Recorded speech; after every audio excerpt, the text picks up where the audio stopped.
That day, Roxanne had gone out with a friend at the last minute to celebrate them passing their driving test, leaving the house at around 3:30, and Graham was away in Switzerland for work. Janet was going to be home alone. At some point at around 8ish, she spoke to one of Roxanne's friends on the phone. When her builder Nick called to talk about the work the following day at around 8:20, he got no response. Neither did her husband when he called at 9. A neighbour had driven past the house at roughly 10 p.m, and she heard the alarm going off, but she didn't hear it when she drove back later.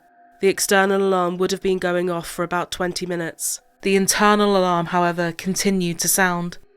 The alarms had been triggered by the 2 panic buttons.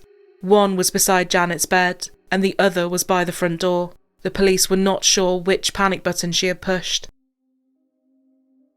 Nick discovered her body the following morning at around 8 a.m. Her hands had been handcuffed behind her back, and brown parcel tape was covering her mouth.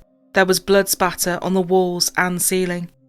Janet had suffered massive head injuries, being struck repeatedly with something like a crowbar.